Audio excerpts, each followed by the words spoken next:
예, 안녕하세요. 손병목입니다. 반갑습니다. 7세 남자이고 이제 생일이 있는데 초등학교 입학을 유예할까 아닐까 지금 고민이신 것 같아요. 발음이 조금 안 좋고 행동이 좀 어린 것 같아서 친구들과 잘 어울리지 못한 것 같다라고 판단을 하셨고요. 그렇게 해서 이제 다른 친구들, 그러니까 생일이었는데도 불구하고 선물을 못 받아왔다. 그래서 좀 슬프다라고 하셨습니다. 어머니, 지금 이게 글을 쓰신 분이 어머니인지 아버님인지 모르겠습니다. 글씨로 제 이름으로 봐서 남자분 같기도 한데 되게 어머니가 쓰시니까 지금 어머니라고 가정하고 지금 말씀을 드릴게요. 혹시나 이제 제가 실수했다면 이해를 해주시고요. 이 아이가 친구들에게 선물을 받지 못한 이유, 그거를 뭘로 생각하세요? 이건 제가 알 수가 없죠, 사실은. 가까이서 보지 않았으니까. 이거를 어머니께서 명확하게 인지를 하셔야 돼요. 밝히셔야 돼요. 그래야 유예를 할 것인가 말 것인가 결정을 할 수 있으니까요. 지금 상태에서 무슨 얘기냐면, 지금 상태에서 질문만 보자면은 발음도 조금 좋지 않고 행동도 좀 어린 것 같은 것이 어린 것 같다. 이게 거의 모든 것의 원인으로 이게 좀 작용하고 있는데, 발음 조금 좋지 않더라도 친구들과 잘 친하게 지낼 수 있고요. 행동이 좀 어리더라도 그런 사람들끼리 모여서 좀 잘 친하게 지낼 수 있습니다. 초등학생들이 전부 뭐 행동이 다 똑같은 게 아니라 뭐 제 딸만 하더라도 그냥 좋게 말하면 순진하고요. 나쁘게 얘기하면 행동이 좀 어려서 이제 또래에 비해서 조금 어린 것 같은 느낌이 들 수도 있어요. 근데 저는 굉장히 이걸 장점으로 보고 있거든요. 왜냐하면 그런 어떤 성향을 가진, 그런 기질을 가진 아이들끼리 또 모일 수 있습니다. 학교는 여러 가지 기질을 가진 아이들이 동시에 모여 있어요. 그래서 뭐 이것 자체가 문제라고 해서 유예할 이유는 별로 없어 보입니다. 그리고 유예를 했을 때 여러 가지 문제들이 생길 것 같다라고 뭐 고민하시는데 뭐 그렇게 되면 사실 유예할 수가 없죠. 지난번에 제가 다른 상담에서 유예해도 괜찮겠다, 저라도 유예하겠다라고 생각했던 건, 그렇게 조언을 드렸던 건 뭐냐면은 그분은 유예를 해야겠다는 생각이 확신이 굉장히 강하신 분이었어요. 강하신 분이어가지고 본인의 의지는 강한데 주위 사람들이 이런저런 얘기하니까 조금 흔들리고 있다. 그래서 제가 거기에 확신을 더 하라고, 그래서 조금 더 이렇게 힘을 실어준 것이지, 지금처럼 이제 정말 다녀야 할지 유예시켜야 될지 거의 뭐 생각이 반반인 상태, 이런 상태에서는 제가 도움을 전혀 드릴 수가 없어요. 어떻게 하든지 간에 그 반대편에 있는 그 어떤 장단점에서 단점이 자꾸 눈에 들어올 테니까요. 유예를 하면은 자꾸 이렇게 유예한 어떤 그 문제점이 보일 것이고요. 직접 제때 입학을 시키면은 또 입학시켰을 때 어떤 문제점이 또 보일 겁니다.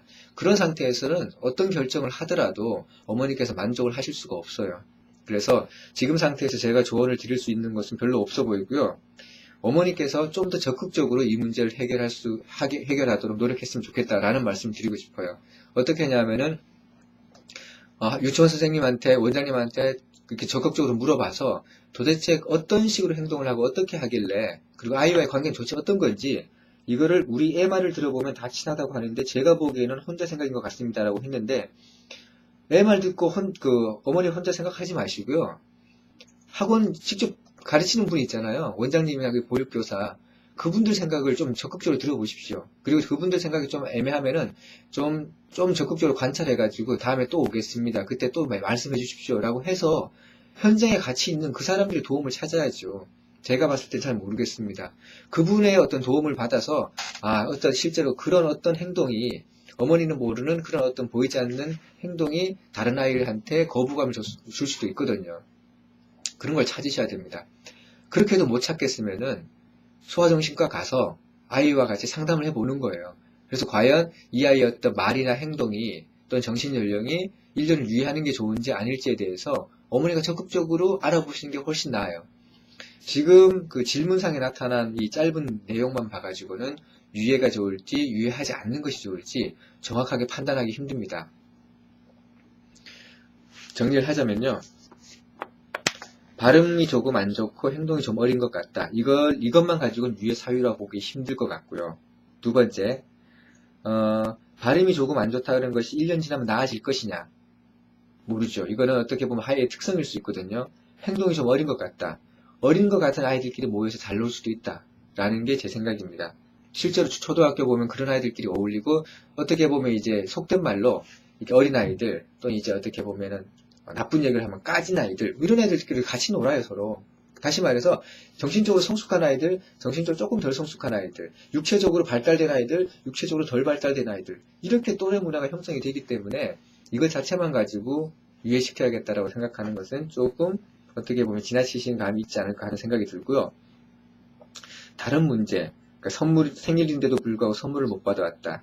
이런 것들에 대해서 아까 말씀드렸듯이 보다 근본적인 원인을 직접 찾아보실 것. 그리고 또래 친구들은 이제 몸이 크고 해서 무섭고, 한 살 어린 아이들한테는 이제 잘 논다고 하는데, 애가 다른 애를 때리지 못해서 다른 애들이 깔보는 것 같다라고 했는데요. 때리지 못해서 깔보는 게 아니라 때리지 않으면 오히려 친해질 수 있습니다.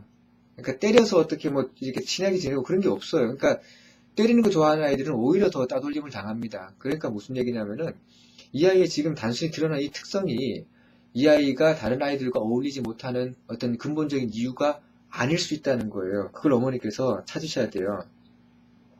나중에 1년 늦게 들어왔다고 왕따 시키면 어떻게 할 거고, 그리고 지금 같이 합기도 배우고 있는 이런 애들은 또 어떻게 할 것이고, 이런 걱정이 많으면 유예 못 합니다. 이런 것들에도 불구하고 유예시켜야 되는 것, 유예시킬 수밖에 없는 근본적인 이유, 어떤 확신이 어머니께 드셔야지 유예를 시킬 수 있고, 그렇지 않으면은 제때 보내면서 차근차근 생각하는 편이 훨씬 낫습니다. 따라서 제가 마지막으로 드리는 말씀은 이 아이에 대한 판단은 어머니께서 조금 더 면밀하게 관찰을 하신 후에 판단을 하셔야 되고요. 유예를 시켜야 될지 말아야 될지 시간적으로 얼마 남지 않았습니다. 12월이기 때문에. 그렇기 때문에 지금이라도 당장 유치원의 담당 선생님이나 아니면은 조금 더 이제 정확하게 알고 싶으면 소아정신과 통해서 좀 객관적인 근거를 가지고 어머니께서 판단을 해 주시길 바래요. 한마디만 덧붙이자면요. 결론적으로 이 아이가 유예를 하든 안 하든 어머니께서 해줘야 될 건 뭐냐면은 어머니가 가장 걱정하는 어떤 왕따나 어떤 따돌림이 걱정되는데, 따돌림이나 이런 것들은 자존감과 공감 능력을 키워놓으면 큰 문제가 없습니다. 모든 애가 그래요. 이건 어떻게 보면 만병통치약인데요. 자존감이 크고 공감 능력이 뛰어난 아이는요, 사회성이 좋습니다. 따라서 어머니는 이 아이의 자존감과 공감 능력을 키우는 그런 방법들을 조금 더 적극적으로 고민을 하셔야 됩니다. 자녀교육서 여러 가지 읽어보시면서 그 공감 능력이나 자존감을 키울 수 있는 그런 여러 가지 대화 방법들을 참고를 하셔가지고요, 이 아이의 근본적인 능력을 키워주시면은 비록 주위 사람들이 어떻게 뭐라든 간에 이 아이는 굳건하게 견딜 수 있고 공감 능력이 뛰어남으로 인해서 다른 아이들과 잘 어울릴 수가 있을 겁니다. 얘기가 이제 뭐 더 얘기하면 중복될 것 같고요. 여기서 마치겠습니다. 어머니께서 보다 적극적으로 좀 빠르게 어떤 원인을 파악해서 결정을 해주셨으면 고맙겠습니다. 마치겠습니다.